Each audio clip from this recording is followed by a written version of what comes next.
Hi, I'm Fiona Robertson, and I'd like to demonstrate to you today an example of using the anxiety inquiry by facilitating myself. So, first of all, before I get started, I make sure I'm comfortable, and I tend to use a notebook to write things down in because sometimes it's helpful to actually be able to see the words or keep track of what's been coming up in the session. And I also usually have some tissue handy if I get emotional, which is often the case. So what I wanted to look at today is around driving. I never passed my driving test, and in fact, not only did I not pass it, but I failed it 7 times when I was in my 20s. And that was a pretty big deal for me because I'd never failed anything before. I'd always done well in exams and tests. So as each successive time went by, my stress around it increased to the point where I just gave up. I just thought, well, this isn't for me, clearly. And because I live in a city with good public transport, I've been able to live my life without a car, without being able to drive. But recently, I've realised that actually it would be really, really useful if I could. So as I get anxious even at the thought of it, I thought it would be good to do some inquiry on it. So when we're doing the anxiety inquiry, as you'll see as we go along, what we're really looking for is whatever the threat or danger is in something, because when our fight, flight, freeze response is triggered, there's some sort of perceived threat to us. However we word that, I mean, the language of it can depend on the situation, but essentially there's a perceived threat, and there's a sense of a me here who's threatened, obviously, by that threat. So obviously we don't know how this is going to unfold, but initially I'll most likely be looking for the threat. And we can start this very simply. What I do first of all is just to get comfortable and settled here. And just take a moment to rest. And by resting, we really mean settling into whatever's here, however we're feeling.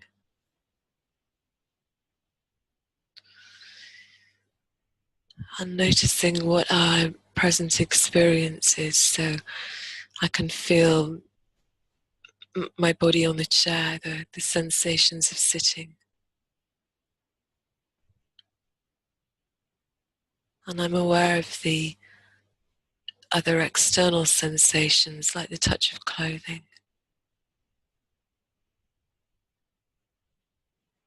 I'm aware of the room around me. There's a slight hum of the computer.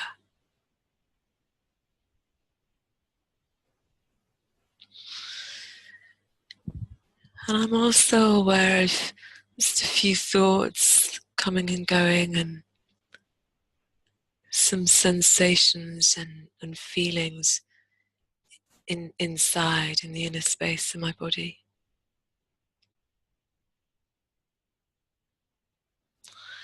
And for now, I'm just noticing them and letting them be here in just the way that they are.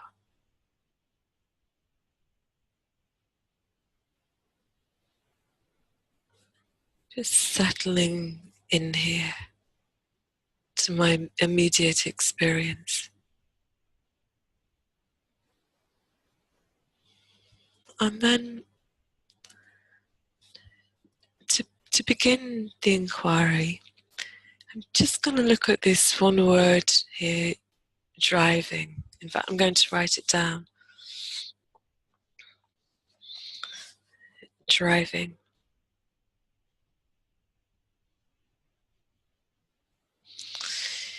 I can see it there in my mind's eye in the same way that I can see it on the page. You might also hear words. We experience things in different ways.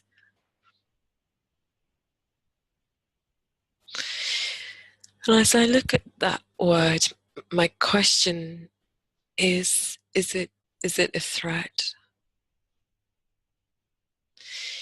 And we always go to our body for the answer.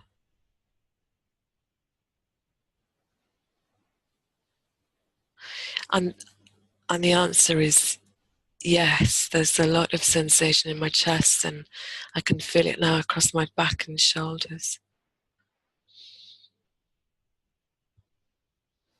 So I'm going to stay with that sensation a moment, just feeling it.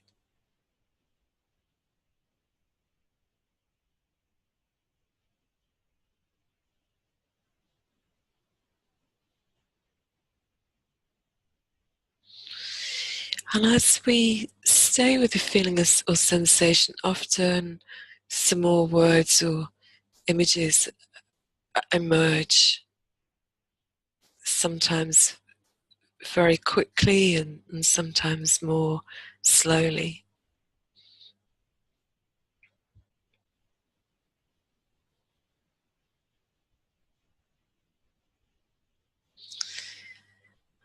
And what I'm seeing now is an image. It's a memory of a car that my dad had. It's a Humber.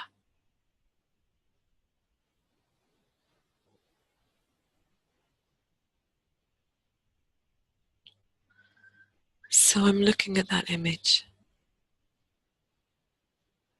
just as I see it there in my mind's eye.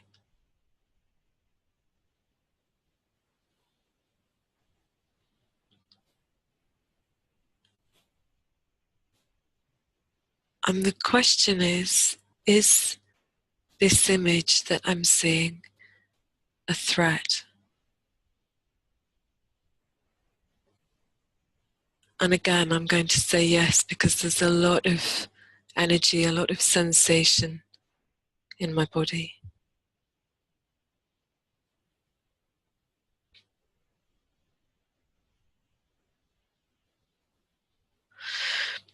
And I get words too.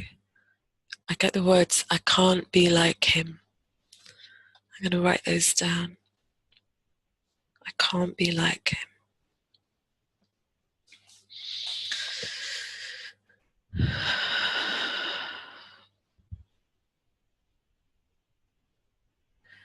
The feelings, the sensations continuing, and I'm letting that happen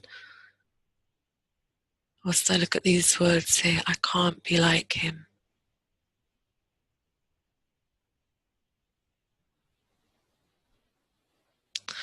Are those words there a threat in any way?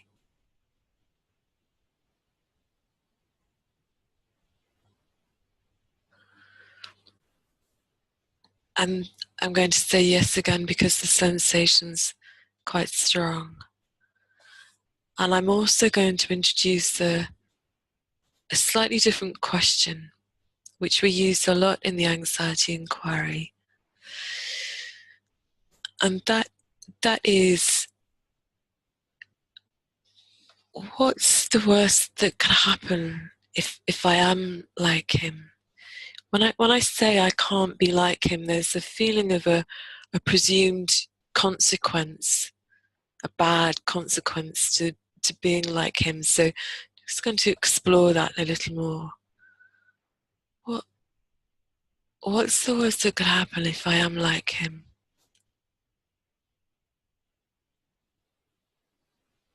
Even just asking the question, there's some emotion there.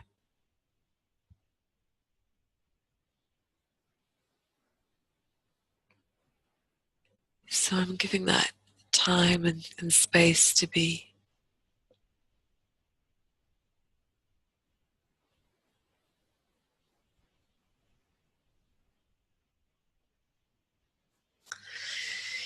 Sometimes the answer to questions doesn't necessarily come verbally straight away. Sometimes it comes as a feeling or an image. So I'm staying with this feeling, this emotion.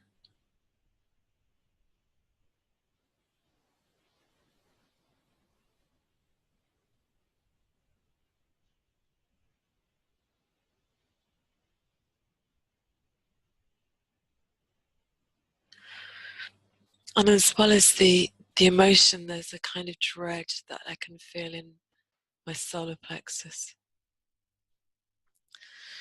So I'm going to bring my awareness right into that and allow the visceral felt sense of it.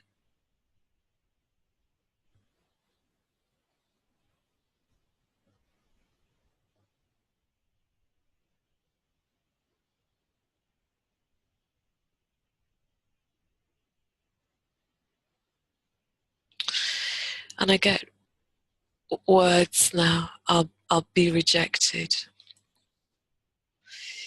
So those words come, as it were, as an answer to that question, what's the worst that could happen if I am like him, if I am like my dad. So now I'm going to look at those words. I'll be rejected. I've written them down, but usually I look at things in my mind's eye. I'll be rejected.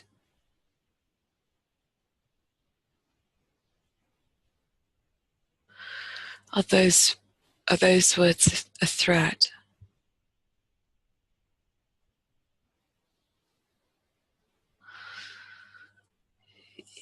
Yeah, there's a definite yes from my body, more sensation in my chest and solar plexus and a sick feeling. So I'm going to give that some space, just feel that in a moment.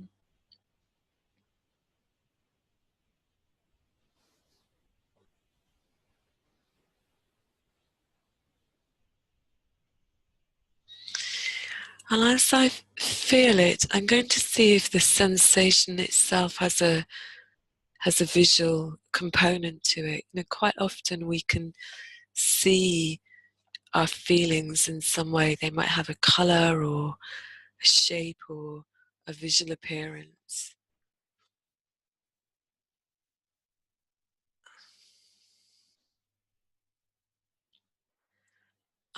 And it does have, it looks a bit like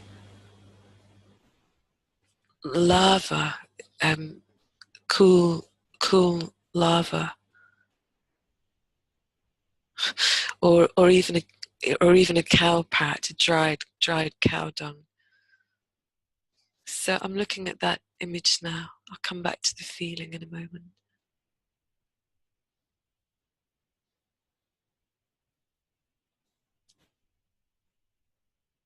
This image of the cow pat, is it a threat?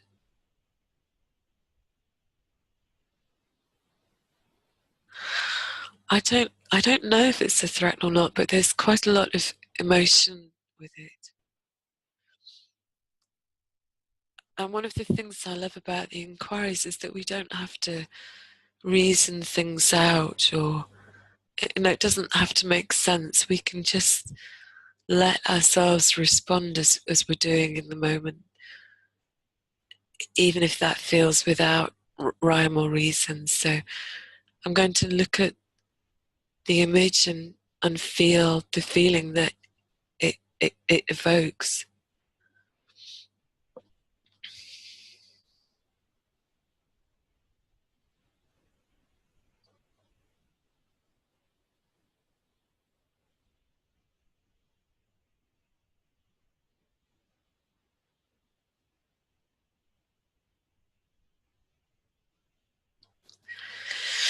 it feels like a deep sadness, I guess, in my chest, just to describe it.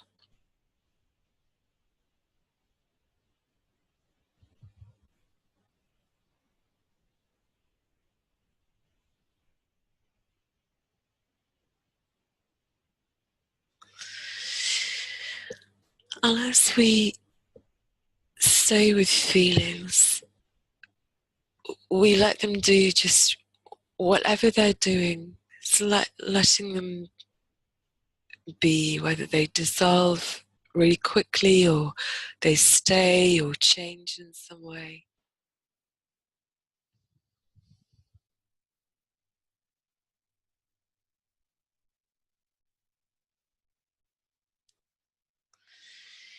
And as I feel this feeling here, I'm also going to ask if it's a threat in some way, if the feeling itself is a threat.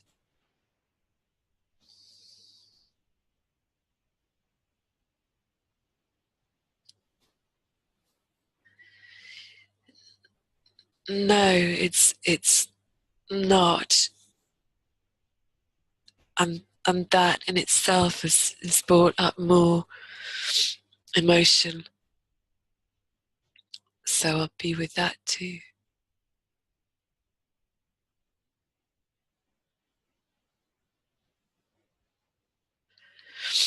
And as I feel this, I get the words, I was so scared. I'm going to write those down. I was so scared.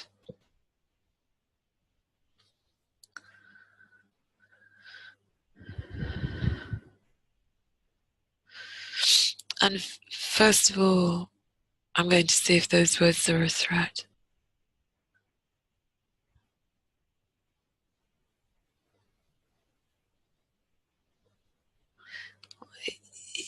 Yeah, they are. There's a feeling up here, so I'll leave the words where they are and come to the feeling.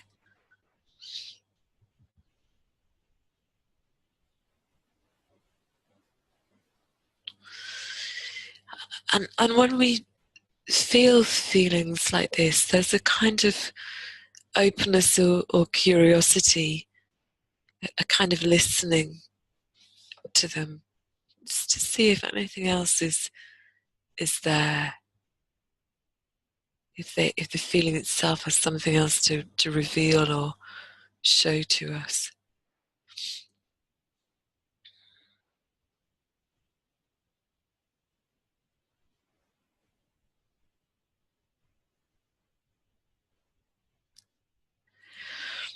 And what's coming is a couple of things. You know, sometimes we get several things at once, which is fine, obviously. So I see an image from in my 20s when I was doing all these tests, and my housemate made me a card, a hand-drawn card, for whether I'd passed or failed.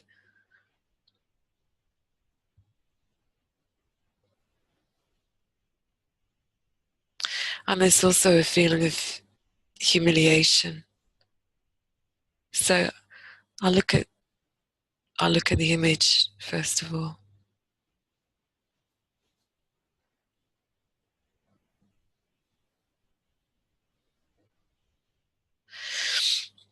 And as I look at the image, I get more words. So we flow with whatever comes. I can always come back to the image. So I get the words, I couldn't let myself fail. I write those down.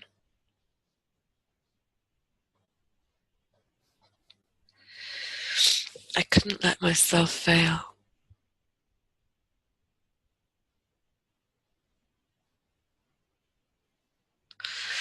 And I can feel this feeling with those words, but looking at them in themselves, as it were, first of all. I couldn't let myself fail.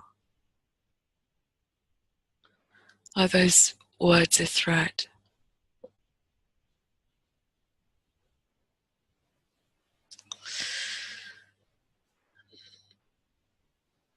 I'm just focused now on fail. The rest of them definitely aren't a threat. Fail.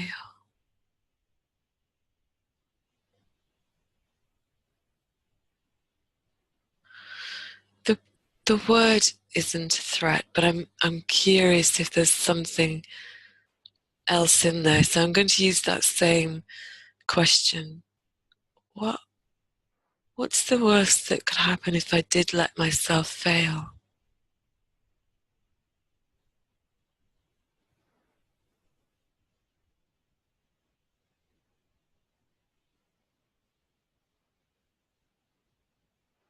Just asking the question and seeing what comes spontaneously. We're not trying to figure this out mentally or intellectually. What's the worst that could happen if I did let myself fail?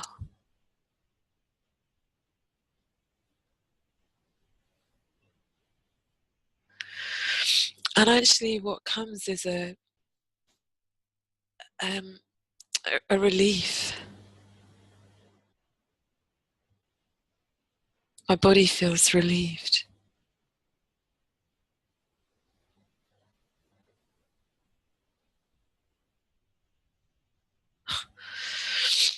And there are a few thoughts, words around something like, I mean, they're not clear, but it's something around the effort it's taken to be good or to be, yeah. So I just let the words come as they do and stay with the feeling of this.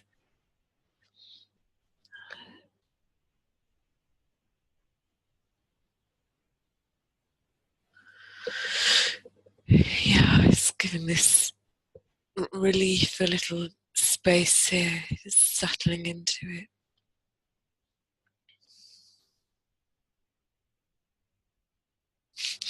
And I get the phrase off the hook. Off the hook. Just looking at those words there. Are they a threat? No, not at all.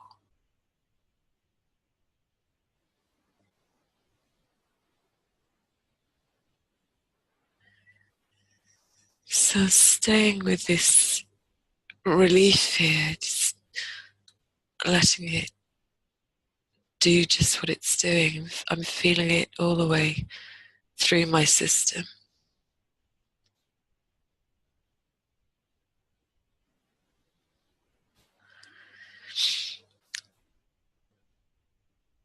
Is this feeling of relief a threat?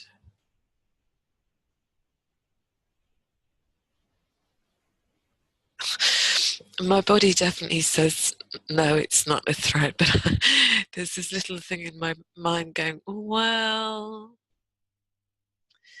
So I just follow that, check it out and see if there is something there.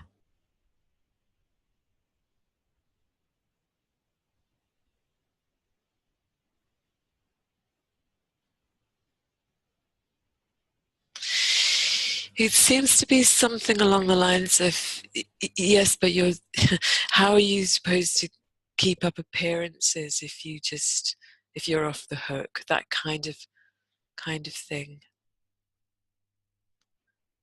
It seems to be the part of me that holds me to account, or I just see an image of me standing there, arms folded, going, well, you're supposed to be doing this. So I'm going to look at that image.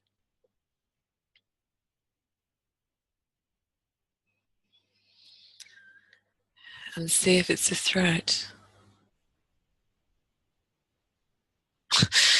It's not a threat. It might be a bit of a pain in the ass, but it's not a threat. What I notice is that I can feel a subtle energy or sensation down my right side. So I'm coming into that now.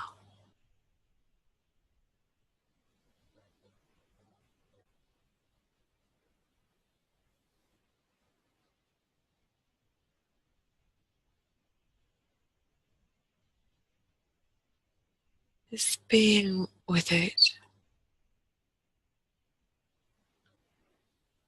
Feeling it, but almost like I'm listening somehow.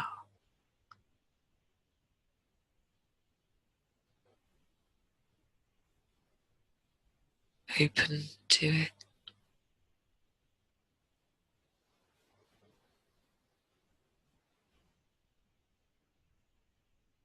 Is it a threat? No, it's not. But there's another feeling that's just arisen here.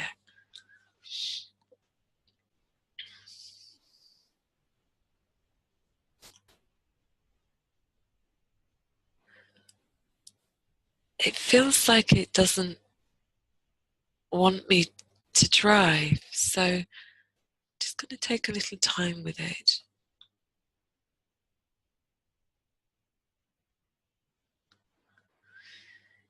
If I were to put a label on it, I'd say it was fear or anxiety. But at the moment, the description isn't strong, so I'll stay with the feeling itself.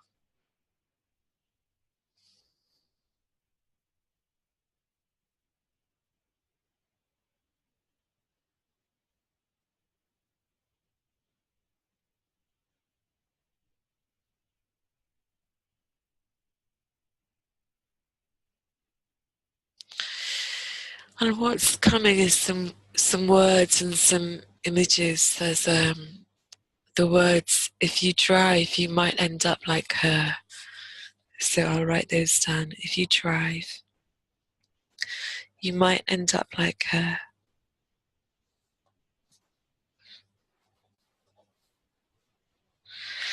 And I'm also getting an image of a school friend who was killed in an accident, in a traffic accident.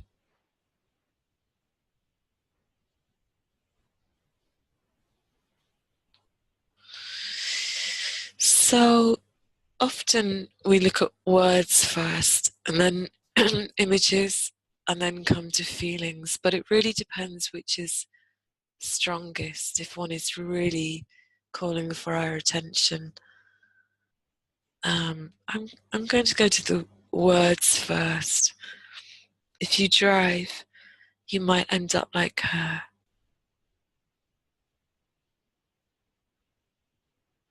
Are those words a threat? Yeah, my body says yes, there's a feeling here. So I'm going to come to that in a moment, but I'm going to look at the words really closely now to see exactly where the threat is. If you drive, you might end up like her. If you drive, you might end up like her. So I'm being guided by my body here.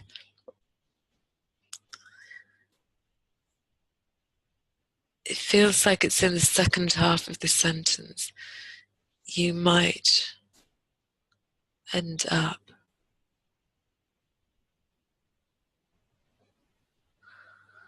Yeah, the strongest response is to might end up. So I'm feeling that here.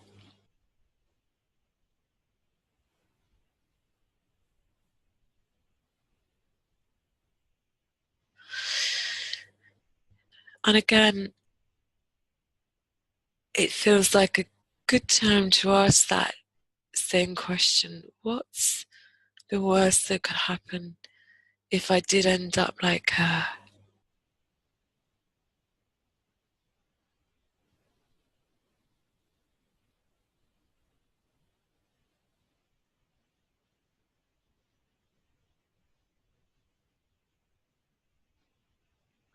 Just asking the question and seeing what comes.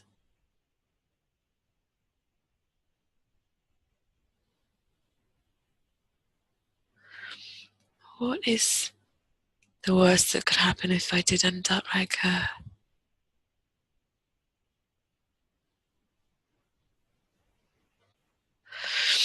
And I get words and some emotion. I get the words, she had a beautiful life.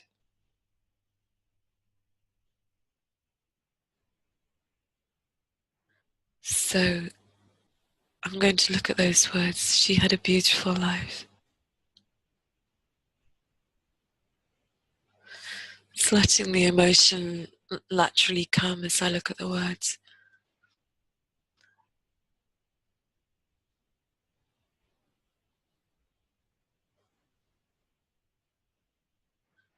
She had a beautiful life. Are those words a threat? No. So just gonna bring my awareness right into the feeling here. I can feel it in my chest.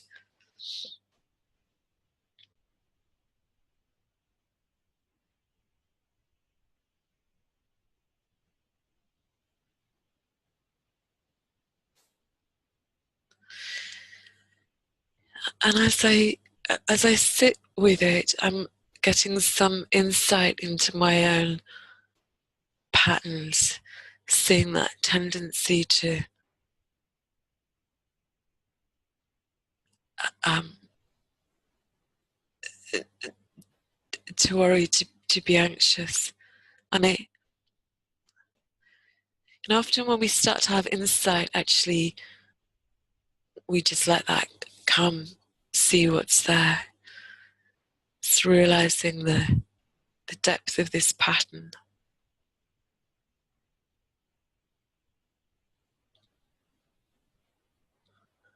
And feeling the feelings, still letting it do just as it's doing.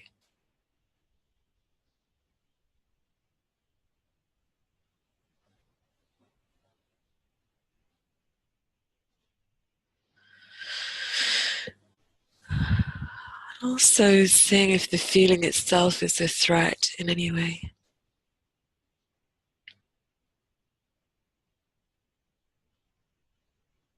No, it isn't.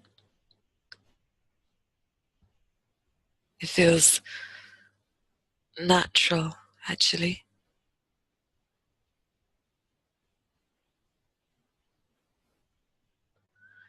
So I'm going to take a moment to rest with that, just as we did at the beginning, just sitting here with this feeling.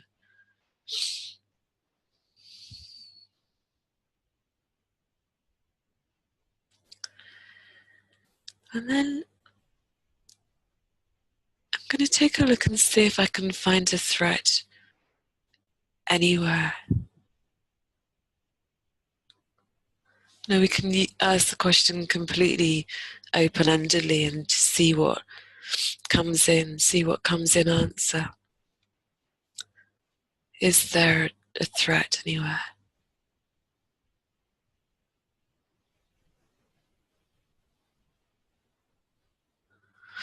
And what comes in answer is I get an image of lorries on the motorway, a lorry going past fast. So I'm just letting that image play through there.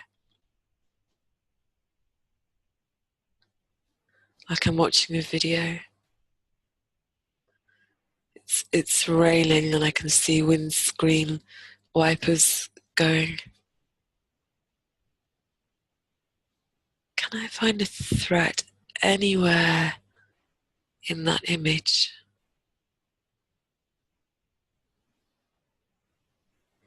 Just remembering to let my body answer.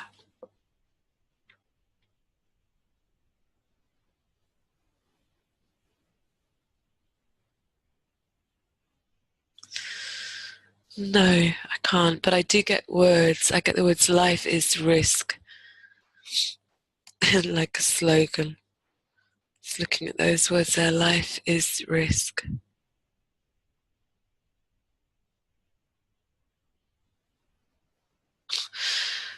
And as I look at them, they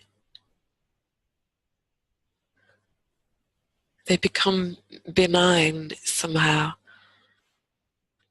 They sort of lose their meaning in a way. Life is risk. No threat there. So what we can do is go back step by step to things that we've said yes to. But today what I'm going to do is just come back to the very beginning, to this word driving, and have a look at it. Driving.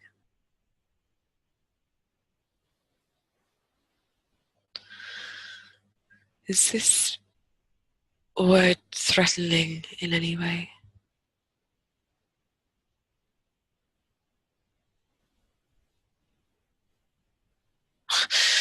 I see it in a list of other verbs: driving, swimming, talking, walking. It seems to be the same in a way. I've seen it as a separate thing, I've just realized.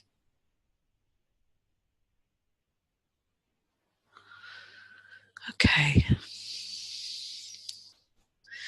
So obviously I could potentially go on longer than that, but you can see that in a relatively short time we worked through a lot of material, and it will be interesting to see now how this pans out over the next few days and how I move forward with this. Thank you for listening and for witnessing, and do get in touch if you'd like to know more. My website address is beyondourbeliefs.org. You can find out more about the Living Inquiries at livinginquiries.com. And Scott Kiloby's website address is kiloby.com. Happy inquiring.